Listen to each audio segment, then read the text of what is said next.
Type 1 പ്രമേഹ രോഗബാധിതരായ കുട്ടികളും മാതാപിതാക്കളും വലിയ പ്രതിസന്ധികളിലൂടെയാണ് കടന്നുപോകുന്നത്.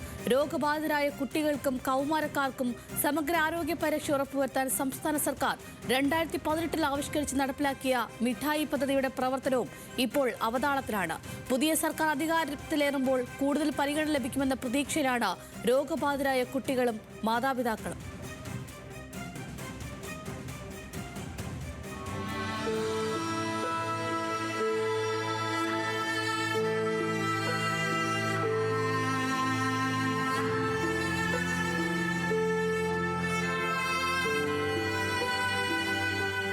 ഇപ്പം ഞാൻ ഷുഗർ നോക്കിയപ്പോൾ എനിക്ക് 253 ആയിരുന്നു.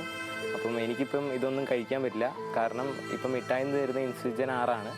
അത് റിയാക്ട് ചെയ്യാൻ സ്റ്റാർട്ട് ചെയ്യുന്നത് 45 മിനിറ്റ്സിന് ശേഷമാണ്. അതിന് ശേഷം മാത്രമേ എനിക്കിപ്പം ഇത് കഴിക്കാൻ പറ്റുള്ളൂ. നേരത്തെ മിഠായിൽ നിന്ന് കിട്ടിക്കൊണ്ടിരുന്ന ഇൻസുലിൻ ഫിയാസ്പ് ആയിരുന്നു. അത് വെച്ച് കഴിഞ്ഞാൽ ഒരു ഹാഫ് ആൻ അവറിനുള്ളിൽ എൻ്റെ ഷുഗർ കുറഞ്ഞ് എനിക്കപ്പം ഇത് കഴിക്കാൻ പറ്റുന്ന രീതിയിലായേനെ. ഇപ്പം അതല്ല കിട്ടുന്നത്. എൻ്റെ ഷുഗർ ഇപ്പം 147 ആണ്.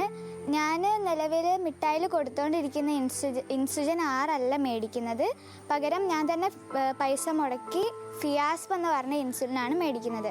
അതുകൊണ്ട് അതെടുത്താൽ എനിക്ക് 15 മിനിറ്റിനോടകം എനിക്ക് ഫുഡ് കഴിക്കാൻ പറ്റുന്നതാണ്. എൻ്റെ ഷുഗർ വാല്യൂ ഇപ്പോൾ നോർമലാണ്. പക്ഷേ ഞാൻ മിഠായിൽ നിന്ന് വാങ്ങിക്കുന്ന ഇൻസുലിൻ 6 ആണ് യൂസ് ചെയ്യുന്നത്. അതുകൊണ്ട് എനിക്ക് 15 മിനിറ്റിനകം ഫുഡ് കഴിക്കാൻ പറ്റില്ല. 45 മിനിറ്റ് ആവും കഴിക്കാൻ. സമാനതകളില്ലാത്ത ദുരിതത്തിലൂടെയാണ് ടൈപ്പ് 1 പ്രമേഹ രോഗബാധിതരായ കുട്ടികൾ കടന്നു പോകുന്നത്. രോഗബാധിതരുടെ സമഗ്ര പരിരക്ഷ ഉറപ്പുവരുത്താൻ സംസ്ഥാന സർക്കാർ ആവിഷ്കരിച്ച് നടപ്പിലാക്കിയ മിഠായി പദ്ധതിയുടെ പ്രവർത്തനം ഇപ്പോൾ ഭാഗികമാണ്. മിഠായി ക്ലിനിക്കുകൾ വഴിയുള്ള സ്ട്രിപ്പ്, ലാൻസൻ, നീഡിൽ, ഇൻസുലിൻ എന്നിവയുടെ വിതരണം കൃത്യമായി നടക്കുന്നില്ല.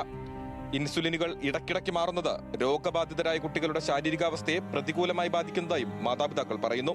ഞങ്ങൾക്ക് ആദ്യം കുട്ടികൾക്ക് ഫിയാസ്പായിരുന്നു മെഡിക്കൽ കോളേജിൽ നിന്ന് കിട്ടിക്കൊണ്ടിരുന്നത്.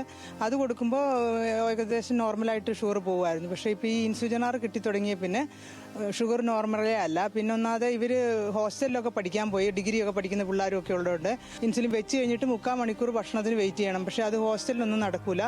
പിന്നെ ക്ലാസ്സിൽ പോകണമെങ്കിൽ ഉച്ചയ്ക്ക് ശേഷമുള്ള ക്ലാസ്സിലിരിക്കാനും പറ്റുന്നില്ല.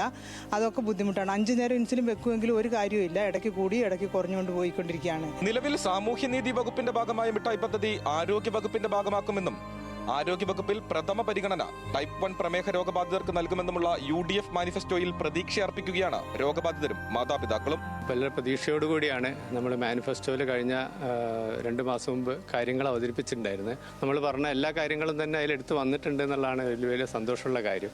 ഉമ്മൻചാണ്ടി സർക്കാരിൻ്റെ കാലത്ത് നമുക്കൊരു എല്ലാവർക്കും ഇൻസുലിൻ പമ്പ് സൗജന്യമായി നൽകുമെന്ന് പറഞ്ഞിട്ടുണ്ടായിരുന്നു. അപ്പോൾ വളരെ പ്രതീക്ഷയോടുകൂടിയാണ് ഞങ്ങൾ നോക്കിക്കാണുന്നത്. പിന്നെ VD സതീശൻ ഇപ്പോൾ കഴിഞ്ഞ ദിവസങ്ങളിൽ പറഞ്ഞുള്ളൊരു കാര്യം ഉണ്ടായിരുന്നു. സാമൂഹ്യ നീതി വകുപ്പിൽ നിന്ന് ആരോഗ്യ വിഭാഗത്തിലേക്ക് ഇത് മാറ്റുമെന്നും പറഞ്ഞിട്ടുണ്ടായിരുന്നു. ആരോഗ്യ വിഭാഗത്തിൽ ഏറ്റവും ഫസ്റ്റ് പരിഗണന ടൈപ്പ് 1 നൽകുമെന്നും പറഞ്ഞിട്ടുണ്ട്. വളരെ പ്രതീക്ഷയാണ് ഞങ്ങൾ നിൽക്കുന്നത്. രോഗബാധിതരായ വിദ്യാർത്ഥികൾക്ക് CGM അഥവാ കണ്ടിന്യൂസ് ഗ്ലൂക്കോസ് മോണിറ്റർ ലഭ്യമാക്കണമെന്ന ആവശ്യവും മാതാപിതാക്കൾ പുതിയ സർക്കാരിന് മുൻപിൽ വയ്ക്കുന്നു. ഇവർക്ക് ഏറ്റവും അത്യാവശ്യമായിട്ടുള്ള കാര്യം വേറെണ്ണം CGM ആണ്. അതെന്നാന്ന് വെച്ചാൽ ഹോസ്റ്റലിലൊക്കെ പഠിക്കുമ്പോൾ രാത്രിയിൽ 2 മണിക്കും 3 മണിക്കും ഷുഗർ കുറഞ്ഞു പോകും.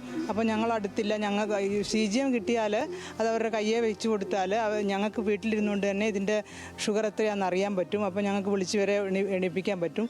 അല്ലെങ്കിൽ കോമ സ്റ്റേജിലൊക്കെ ആയിപ്പോകും ഷുഗർ കുറഞ്ഞിട്ട്. മിഠായി പദ്ധതി വഴിയുള്ള മരുന്ന് വിതരണം ഭാഗികമായതോടെ വലിയ സാമ്പത്തിക പ്രതിസന്ധിയിലൂടെയാണ് രോഗബാധിതരുടെ കുടുംബങ്ങൾ കടന്നു പോകുന്നത്. മിഠായി ക്ലിനിക്കുകൾ വഴിയുള്ള മരുന്നുകളുടെ വിതരണം പുനഃസ്ഥാപിക്കുക. സംസ്ഥാനത്തെ മിഠായി ക്ലിനിക്കുകളുടെ എണ്ണം വർദ്ധിപ്പിക്കുക. ക്ലിനിക്കുകളിൽ ഡോക്ടർമാരുടെ സാന്നിധ്യം ഉറപ്പാക്കുക. വിതരണം ചെയ്യുന്ന നീഡിൽ, സ്ട്രിപ്പ് എന്നിവയുടെ എണ്ണത്തിൽ വർധനവ് വരുത്തുക.